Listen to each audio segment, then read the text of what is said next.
तो बच्चों वो वीडियो लंबी हो रही थी, इसलिए मैंने जो नेक्स्ट पार्ट था सॉल्ट का, मैंने नेक्स्ट इस वीडियो में उसको कवर करने की कोशिश करूँगा, क्योंकि वो ज़्यादा लंबा होता है तो बोरिंग हो जाते हैं, वो मतलब बोर हो जाते हैं आप लोग, बोरिंग वीडियो हो जाती है। ठीक है, तो हमने NaCl पे पढ़ लिया था उसी वीडियो में।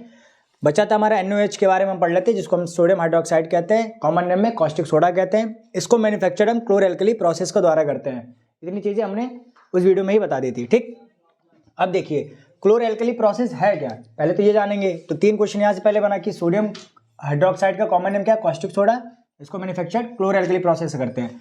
तो क्लोर का मतलब ही क्लोरीन से लिया गया है। ठीक है, मतलब इसमें क्लोरीन गैस निकलती है। तो क्लोर कहाँ से लिया गया, क्लोरीन गैस से, और एल्कली जो लिया गया वो NaOH से लिया गया, जो हमारा कॉस्टिक सोडा है, क्योंकि हम उसी को प्रिपेयर कर रहे हैं। ठीक, तो देखिए क्या होता है क्लोरएल्कली प्रोसेस। तो when electricity passed in a brine solution then it decompose into sodium hydroxide या कास्टिक सोडा। मतलब जब हम इलेक्ट्रिसिटी को पास करते हैं ब्राइन सॉल्यूशन क्या होता है, एक्वा सॉल्यूशन ऑफ NaCl, तो वो डिकम्पोज हो जाता है किसमें, सोडियम हाइड्रोक्साइड में। ठीक है, यहाँ पे आप रिएक्शन देख सकते हो कि हमने NaCl को वाटर के साथ रिएक्ट कराया तो सोडियम हाइड्रोक्साइड में डिकम्पोज हुआ, क्लोरीन भी दे दिया और हाइड्रोजन गैस भी दे दिया। ठीक, इसको हम यहाँ पे देख भी सकते हो कि हमने एक बीकर लिया, इसमें हमने 2 इलेक्ट्रोड लगाए, एक एनोड और एक कैथोड। एनोड पे कैसा चार्ज होता है, पॉजिटिव चार्ज होता है, कैथोड पे नेगेटिव चार्ज होता है। कटायन बोलेगा तो कटायन में पॉजिटिव रहता है और अनायन में नेगेटिव होता है, उल्टा हो जाता है। मतलब जो एनोड है वो हमारा एक तरह का किसकी तरह काम करेगा, कटायन की तरह काम करेगा, और जो कैथोड है वो एक तरह का अनायन की तरह काम करेगा। अब देखो हमारे पास NaCl था, उसको हमने पानी में घोला, NaCl में Na+ और Cl-2 में टूट गया, और H2O में H+ और OH-2 में टूट गया। ठीक, तो यहाँ से जो क्लोरीन होता है वो हमारा कहाँ चला जाता है, एनोड पे जाके डिपोजिट हो जाता है, और जो हमारा हाइड्रोजन गैस होता है वो हमारा कैथोड पे जाके डिपोजिट हो जाता है, और हमारा NaOH इन दोनों के बीच में फॉर्म हो जाता है, जो हमारा बेस है। ठीक है, तो इस तरह से हम NaOH को बना लेते हैं। यह रिएक्शन भी मैं लिख दिया हूँ कि कैथोड पे क्या हो रहा है, 2 हाइड्रोजन आयन है, पॉजिटिव है, तो 2 इलेक्ट्रॉन जब इसके साथ मिलेंगे तो ये 2+ आयन को मतलब हटा देगा, तो क्या बनेगा 2H, और ये बाद में हाइड्रोजन गैस निकल जाएगा। ऐसे जब एनोड पे करेंगे तो एनोड पे कौन जा रहा था, क्लोरीन जा रहा था, यहाँ पे मैं दिखा भी रहा हूँ। तो 2Cl- 2Cl+, 2 इलेक्ट्रॉन लेके यहाँ पे क्लोरीन गैस में कन्वर्ट हो जाएगा। मेन जो पॉइंट है उसका यहाँ मैंने 3 पॉइंट लिखा है। पहला कि क्लोरीन आयन हमारा कहाँ जा रहा है, एनोड की तरफ भाग रहा है, और वहाँ ऑक्सीडाइज हो जा रहा है क्लोरीन गैस में।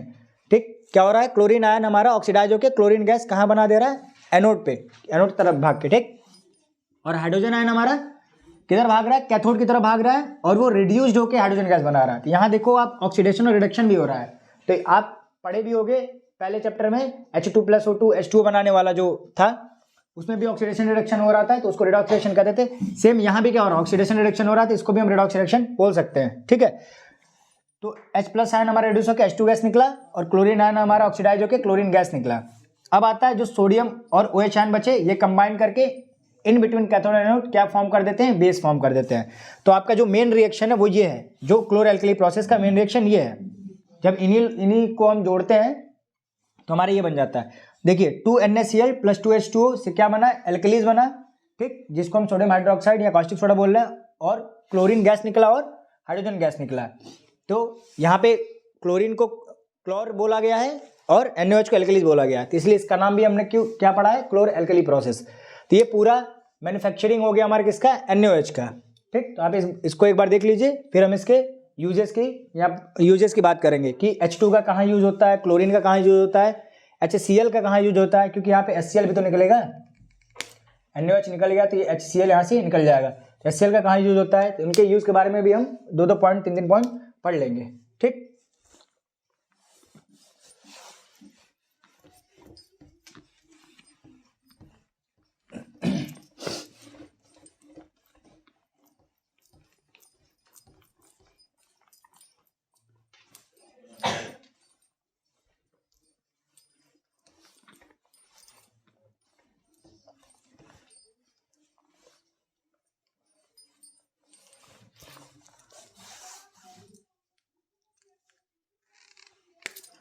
पहला हम देख लेते हैं यूजेज ऑफ NaOH। तो इसका यूज हम कहाँ कर सकते हैं, जब बेस की तरह यूज होता है तो इसको सोप बनाने में, डिटर्जेंट बनाने में यूज कर सकते हैं, मेकिंग सोप्स एंड डिटर्जेंट। और कहाँ यूज़ कर सकते हैं इसको? मैन्युफैक्चर ऑफ पेपर, पेपर बनाने में भी इसका यूज होता है। और कहाँ यूज कर सकते हैं?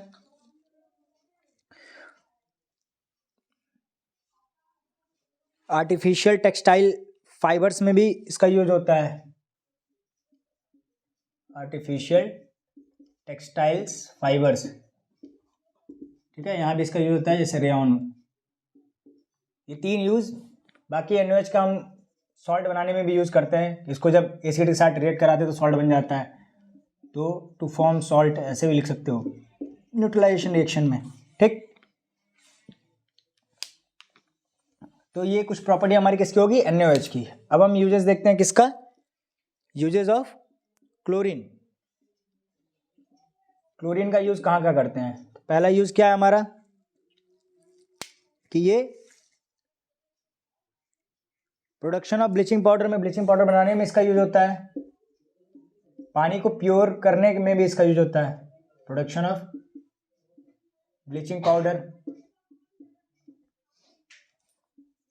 दूसरा, प्रोडक्शन ऑफ हाइड्रोक्लोरिक एसिड, इसमें भी इसका यूज होता है। तीसरा,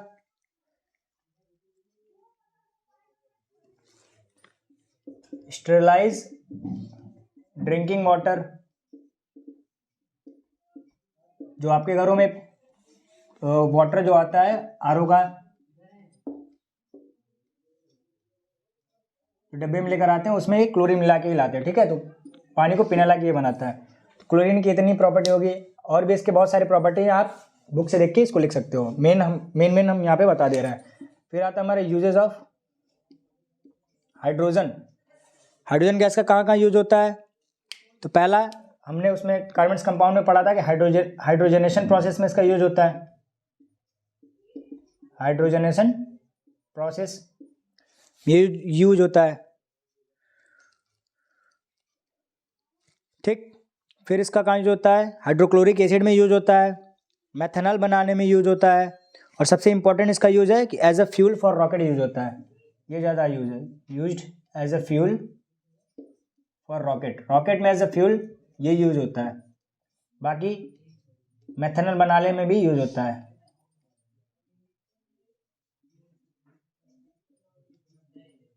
manufactured, used in manufactured of methanol या हाइड्रोक्लोरिक जो इसमें था ये भी। तो ये कुछ प्रॉपर्टी हमारी क्लोरीन की भी होगी, हाइड्रोजन गैस की भी है। तो इसमें हाइड्रोजन वाला ये 2 इंपॉर्टेंट ज़्यादा है, और इसमें ये और ये वाला इंपॉर्टेंट है। इसमें सोप डिटर्जेंट वाला है, और एक ये भी याद कर सकते हो, ठीक है। तो ये पूछा गया आपके एग्जाम में, तो ये प्रॉपर्टी जरूर पढ़ लीजिएगा, ठीक। अब इसके बाद से हम आते हैं, सीधे जंप करते हैं किस पे? हाइड्रोक्लोरिक एसिड का भी अगर लिखना चाहें तो लिख सकते हैं यूजेस। मेडिसिन में, कॉस्मेटिक्स में यूज होता है। PVC जो प्लास्टिक होता है उसको बनाने में भी यूज होता है। ये मैं लिख देता हूँ, यूजेस ऑफ HCl।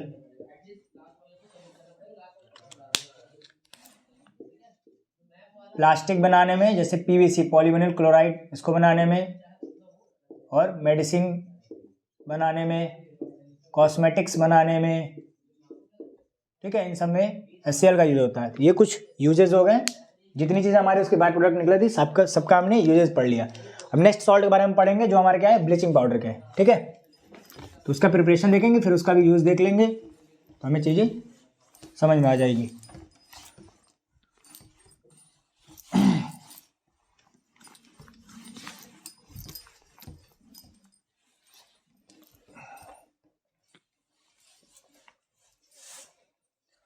नेक्स्ट क्या है? Bleaching powder.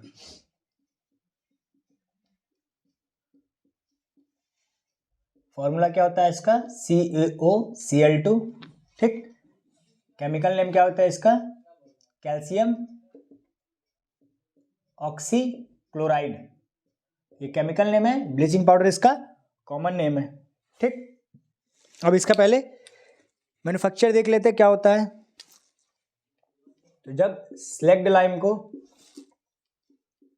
के साथ क्लोरीन को पास कराते हैं, मेरा ब्लीचिंग पाउडर और पानी निकल जाता है। ठीक है, तो हमने क्या किया, ये कौन सा क्या है, ये स्लग्ड लाइम है।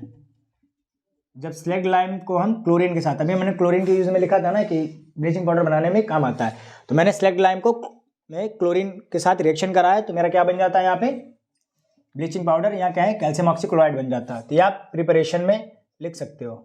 ठीक है, प्रिपरेशन में बस यही है। अब आते हैं इसकी प्रॉपर्टीज क्या क्या है। प्रॉपर्टीज में बहुत सारी है, जो इंपॉर्टेंट मैं उसको लिखवा देता हूँ।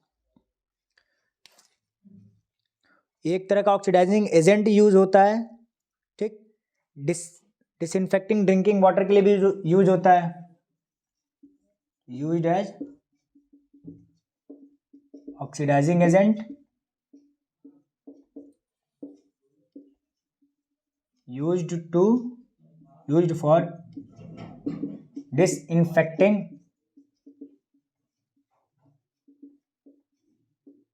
ड्रिंकिंग वाटर, उसको साफ करने में। बाकी ब्लीचिंग का यूज आप कपड़े को भी साफ करने के लिए यूज कर लेते हैं। ठीक है, used for bleaching cotton and linen in the textile industry. Bleaching cotton and linen in textile मतलब कपड़े वाली इंडस्ट्रीज में। इसके भी कुछ 3 यूज ये आपके सामने है।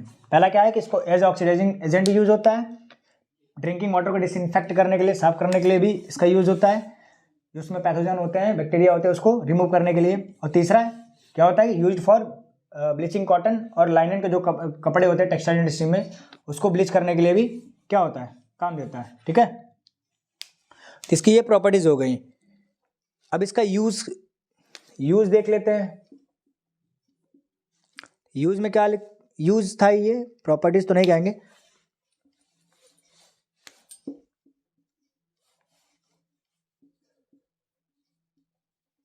कहाँ का यूज करते हैं ये देख लेते हैं। प्रॉपर्टीज आपसे पूछी नहीं जाएगी, फिर भी मैं थोड़ा सा लिखवा देता हूँ। कोल्ड वाटर में सॉल्युबल होता है, वाइट पाउडर होता है, और डाइल्यूट एसिड के साथ रिएक्ट करके क्लोरीन बनाता है। Soluble in cold water, white powder और डाइल्यूट एसिड के साथ रिएक्ट करके क्लोरीन प्रोड्यूस करता है। डाइल्यूट एसिड के साथ रिएक्ट करके क्लोरीन प्रोड्यूस करता है। ठीक है, ब्लीचिंग पाउडर में आप इतना याद रखोगे तो आपका काम हो जाएगा कि कैसे प्रिपरेशन हुआ इसका, क्या इसका कॉमन नेम है, क्या फॉर्मूला है, इसकी प्रॉपर्टीज़ क्या है और क्या यूजेज है। अगर लॉन्ग में आएगा तो इतना आपको लिखना पड़ेगा। अब हम नेक्स्ट सॉल्ट पे पहुंचते हैं, जो है बेकिंग सोडा।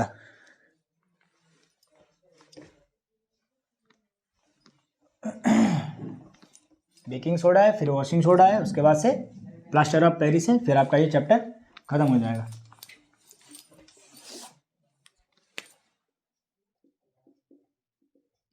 बेकिंग सोडा, ये इसका कॉमन नेम हो गया। फॉर्मूला क्या होता है इसका, तो मेटल हाइड्रोजन कार्बोनेट जो मैंने बताया था उसमें ये लिखा था क्या, सोडियम बाइकार्बोनेट या सोडियम हाइड्रोजन कार्बोनेट, ये इसका क्या है, केमिकल नेम है। सोडियम बाइकार्बोनेट या सोडियम हाइड्रोजन कार्बोनेट। ठीक है, ये बेकिंग सोडा हो गया, common name baking soda, formula ये हुआ, और ये हमारा केमिकल नेम हो गया। अब इसका मैन्युफैक्चर कैसे करते हैं, इसकी मैन्युफैक्चरिंग ज़्यादा इंपॉर्टेंट है। तो देखो, NaCl के साथ हम वाटर को मिलाते हैं, कार्बन डाइऑक्साइड को मिलाते हैं और अमोनिया को मिलाते हैं। NaCl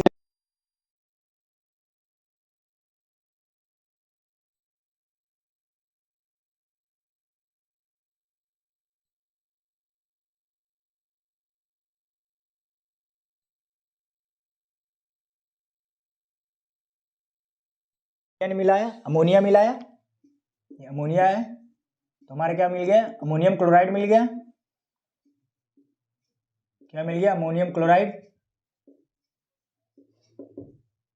और ये हमारा जो प्रोडक्ट हमें चाहिए था वो मिल गया, क्या, बेकिंग सोडा। ठीक है, ये मैन्युफैक्चरिंग में आ जाएगा। फिर हम इसका भी क्या देख लेते हैं, प्रॉपर्टीज। प्रॉपर्टीज देख लो। इसकी पहली प्रॉपर्टीज क्या है, वाइट क्रिस्टल होता है जो स्पेरिंगली सोलुबल इन वाटर होता है। मतलब ये वाइट क्रिस्टल तो होता है, लेकिन स्पेरिंगली का मतलब क्या होता है, जल्दी नहीं घुलेगा, स्पेरिंगली सोलुबल इन वाटर। ठीक, अच्छे से पूरी तरह से नहीं घुलेगा। फिर ये माइल्ड नॉन कोरोसिव बेस होता है।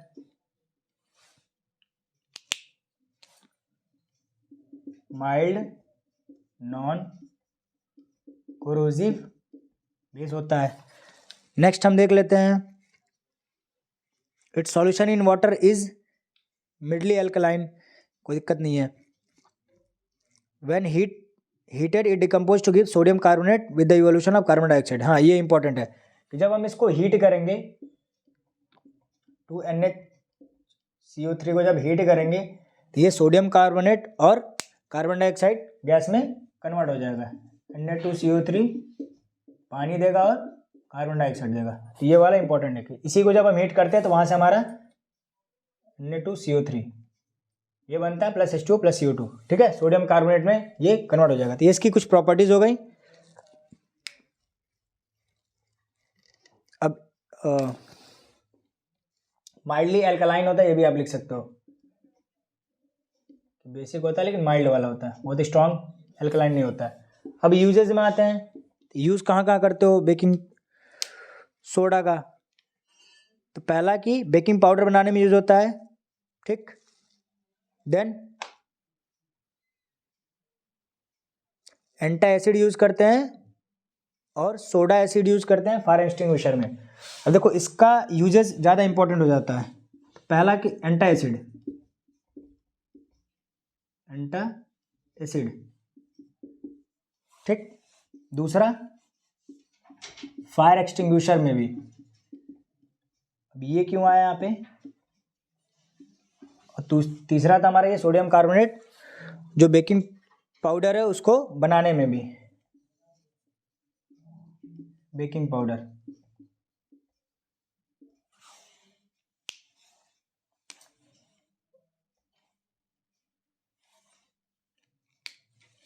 बाकी आप चौथा भी लिख सकते हो, केक वेक बनाते हैं उसमें भी इसका यूज करते हैं, मतलब बेकरी में, यूज इन बेकरी प्रोडक्ट। ठीक है, केक वेक जो होता है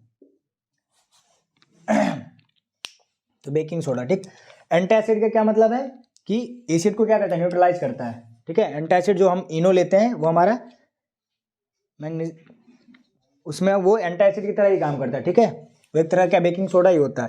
तो क्या करते हैं, जब हमारी एसिडिटी पेट के अंदर बढ़ जाती है तो हम वहाँ पे एंटासिड मतलब एसिड का जस्ट अपोजिट, मतलब बेस को मिला देते हैं तो वो सॉल्ट और वाटर बदल जाता है, तो वहाँ हमारा एसिडिटी वाली प्रॉब्लम सॉल्व हो जाती है। तो ये वहाँ यूज होता है। दूसरा हमारा फायर एक्सटिंग्विशर में। फायर एक्सटिंग्विशर में क्यों यूज हो रहा है, क्योंकि जब हम इसको हीट कर रहे हैं तो हमारा ये CO2 दे रहा है, और मैं बहुत पिछले वीडियो में ही बता चुका था कि CO2 को हम as a fire extinguisher use करते हैं। ठीक, तो इसलिए यहाँ भी यूज हो गया।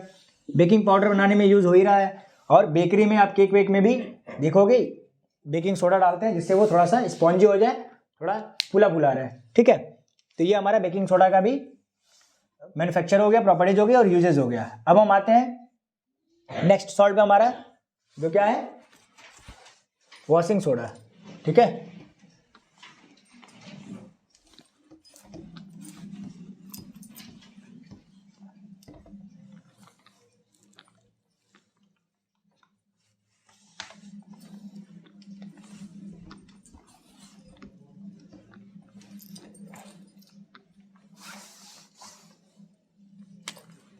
नेक्स्ट हमारा कौन सा है, वॉशिंग सोडा। ये क्या कॉमन नेम है, इसका मोलिकुलर फॉर्मूला क्या होता है, Na2CO3.10H2O, मतलब sodium carbonate, sodium carbonate Deka hydrated, कितने मॉलिक्यूल हैं यहाँ वाटर के? 10 है ना, इसलिए इसका नाम क्या है? डेकाहाइड्रेटेड। ये इसका केमिकल नेम हो गया, सोडियम कार्बोनेट डेकाहाइड्रेटेड, और वॉशिंग सोडा इसका नाम हो गया। ठीक, अब ये कैसे प्रिपेयर होगा? तो हम पहले यहाँ से देख लेते हैं। इसी को हमने हीट किया था तो क्या निकला था? Na2CO3 निकला था, प्लस H2O और प्लस CO2 निकला था। अब ये जो सोडियम कार्बोनेट है इसी को हम दोबारा लेकर आएंगे और इसमें हम 10 मॉलिक्यूल वाटर का मिला देंगे, तो हमारा यहाँ पे बन जाएगा Na2CO3.10H2O। ठीक है, तो ये हमारा क्या बन गया? वॉशिंग सोडा बन गया। क्या बन गया? Washing soda. अगर इसमें एक चीज़ और, अगर इसमें ये वाटर के मॉलिक्यूल नहीं रहते हैं, मतलब अगर मैं केवल Na2CO3 लिखूंगा तो इसका कॉमन नेम क्या है? Soda S. ठीक है, ये भी याद रखिएगा, इसका कॉमन नेम क्या है? Soda S. ये वॉशिंग सोडा का फॉर्मूला नहीं है, ये सोडा एस का फॉर्मूला, और वॉशिंग सोडा में 10H2O जुड़ा रहेगा। अब फिर इसका भी हम प्रॉपर्टीज बात कर लेंगे और इसके भी यूजेस की बात कर लेंगे। तो पहले प्रॉपर्टीज के बारे में हम देख लेते हैं क्या क्या है। तो पहली प्रॉपर्टीज क्या है कि एक ट्रांसपेरेंट क्रिस्टलाइन सॉलिड होता है, वाटर में सॉल्युबल होता है। ठीक, क्लींजिंग प्रॉपर्टीज रखता है, पहले लिख लेते हैं क्लींजिंग प्रॉपर्टी रखता है। वॉशिंग है ना, कपड़े वपड़े धुलने काम आता है, डिटर्जेंट। ठीक, और क्या है? सॉल्युबल इन वाटर, पानी में घुल जाता है। नेक्स्ट क्या है हमारे पास प्रॉपर्टी में? ट्रांसपेरेंट क्रिस्टलाइन सॉलिड है, transparent crystalline solid. And last वाला क्या है?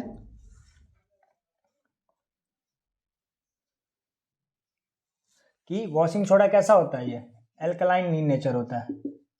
सोप है ना, डिटर्जेंट है तो बेस इसमें रहता है, तो ये एल्कलाइन इन नेचर होता है। रेड लिटमस को ब्लू में कन्वर्ट कर देगा, एल्कलाइन इन नेचर। ठीक है, तो ये इसकी क्या होगी? 4 प्रॉपर्टीज होगी। अब इसका यूज कहाँ कहाँ करते हैं? यूजेस लिख लेते हैं।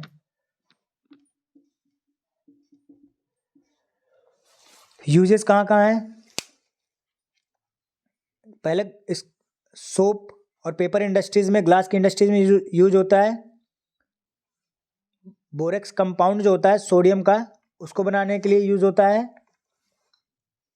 क्लींजिंग एजेंट तो यूज होता ही होता है। Removing permanent hardness of water, ये वाला दो जो था वो ज़्यादा इंपॉर्टेंट है कि removed permanent hardness of water, permanent hardness of water, ये वॉशिंग सोडा यूज होता है।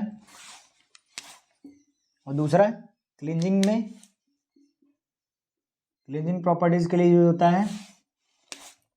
तीसरा सोप, ग्लास, पेपर इंडस्ट्रीज में इसका यूज होता है, पेपर इंडस्ट्रीज। चौथा देख लेते हैं, सोडियम कंपाउंड को मैन्युफैक्चर में इसका यूज होता है। मैन्युफैक्चर ऑफ सोडियम कंपाउंड, जैसे एग्जांपल के लिए बोरेक्स। ठीक है, आपके यूजेस प्रॉपर्टीज से भी क्वेश्चन बहुत आते हैं। तो प्रॉपर्टीज में क्या है? क्लीनिंग प्रॉपर्टीज होती है, वाटर में सॉल्युबल होता है, ट्रांसपेरेंट क्रिस्टलाइन सॉलिड होता है, और एक तरह का एल्कलाइन इन नेचर होता है। ठीक, तो जैसा लिटमस पेपर पे बेस काम करेगा वैसे ये भी काम करेगा। यूज क्या होता है? तो एक परमानेंट, ये इंपॉर्टेंट है कि परमानेंट हार्डनेस को रिमूव करने में काम आता है, और क्लीनिंग प्रॉपर्टीज वाला तो था ही। फिर सोप, ग्लास, पेपर इंडस्ट्रीज में यूज होता है, और सोडियम कंपाउंड को मैन्युफैक्चर करने में काम आता है, जैसे एक बोरेक्स होता है। अब जो लास्ट हमारे पास अभी बचा है उसको हम पढ़ लेते हैं, जो हमारा क्या है? POP, plaster of Paris.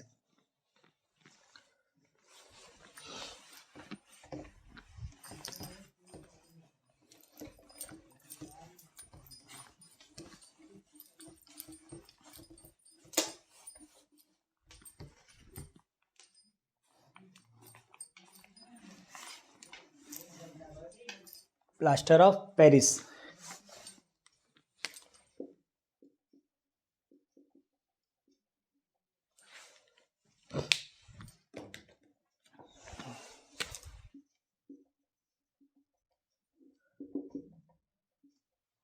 इसका फॉर्मूला क्या होता है? Calcium sulphate dot half H2O।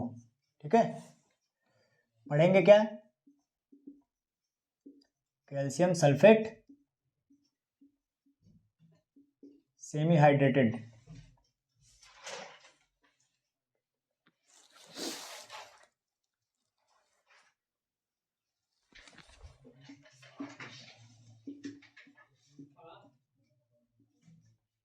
ठीक है। वाटर का मॉलिक्यूल कितना है? आधा है ना, तो उसको हम हेमी पढ़ लिए। जैसे 10 था तो डेका पढ़े थे। तो ये हमारा इसका फॉर्मूला हो गया, केमिकल फॉर्मूला कि calcium sulphate dot half H2O, और इसको हम क्या कहते हैं? प्लास्टर ऑफ पेरिस या POP कहते हैं। इसका मैन्युफैक्चर कैसे होता है? तो हमारे पास जो जिप्सम होता है, जिप्सम का फॉर्मूला ये होता है। इसको जब हम 373 केल्विन पे हीट करते हैं तो हमारा ये प्लास्टर ऑफ पेरिस और 1.5 H2O में टूट जाता है। इसको 3/2 H2O भी आप लिख सकते हो। अब देखो, इसको क्या कहते हैं? जिप्सम। ये हमारा क्या बना है? POP, प्लास्टर ऑफ पेरिस, और यहाँ वाटर के मॉलिक्यूल निकल गए हैं। ठीक, कितने? 1.5 H2O। तो ये हमारे प्रिपरेशन में आ जाएगा। अब हम पढ़ते हैं कि इसकी प्रॉपर्टीज क्या क्या होती हैं। इसको तो आप देखे भी होंगे। वाइट पाउडर होता है ये, पहली चीज।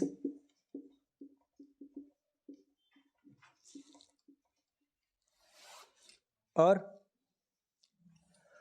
दूसरा है कि अगर हमको POP से जिप्सम बनाना है तो हम वापस भी बना सकते हैं। कैसे? कैल्शियम सल्फेट हाफ H2O को 1.5 H2O के साथ रिएक्ट कराएंगे तो हमारा फिर से जिप्सम यहाँ पे बन जाएगा। तो उल्टा प्रोसेस भी इसमें पॉसिबल है। ठीक, तीसरा क्या है कि सेटिंग टाइम वाली प्रॉपर्टी ये रखता है।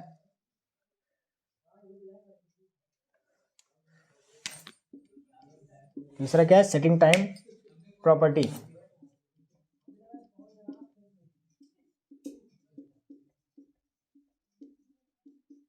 With hard mass.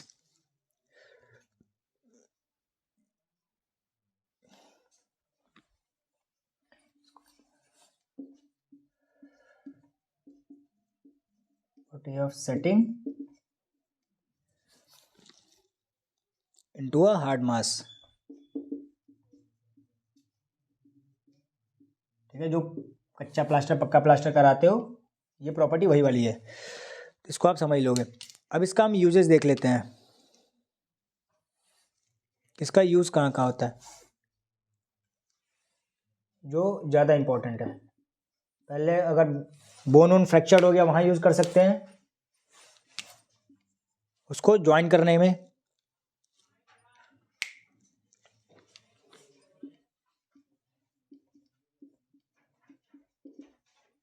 फ्रैक्चर्ड जो बोन्स होगा। ठीक, दूसरा टॉयज और स्टैचूज जो होते हैं उसको बनाने में।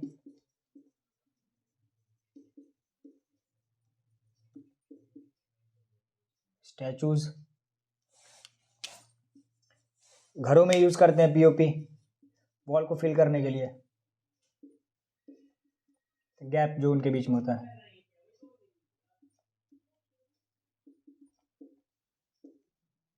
और कोई इसकी प्रॉपर्टीज? लैब में यूज कर सकते हैं इसको। फायर प्रूफिंग मटेरियल भी होता है, ये इंपॉर्टेंट है। ठीक है, फायर प्रूफिंग मटेरियल्स। पांचवा लिख लेना, लैब में यूज करता है, लेबोरेटरी में। लैब में तो सबका यूज कर सकते हैं, तो ये आप सब में डाल सकते हो। ठीक है, प्लास्टर ऑफ पेरिस ज़्यादा इंपॉर्टेंट हो जाता है, इसके मैन्युफैक्चर, इसके प्रॉपर्टीज और इसके यूजेज, इसको भी आप ध्यान में रखिएगा। अब एक छोटा सा टॉपिक है वाटर ऑफ क्रिस्टलाइजेशन, कि होता क्या है। तो वाटर ऑफ क्रिस्टलाइजेशन कुछ नहीं है कि एक फिक्स्ड, जैसे इसमें इसी एक हमारे पास मॉलिक्यूल है, इसमें एक फिक्स्ड अमाउंट का जो वाटर है, कितना है? Half H2O। ये फिक्स्ड अमाउंट का एक वाटर है, फिक्स्ड अमाउंट का वाटर है। इसी को क्या कहेंगे? Crystallization of water. ठीक है, जितने फिक्स्ड अमाउंट के वाटर रहते हैं किसी एक यूनिट में या किसी एक कंपाउंड में, उसी को हम क्या कहेंगे?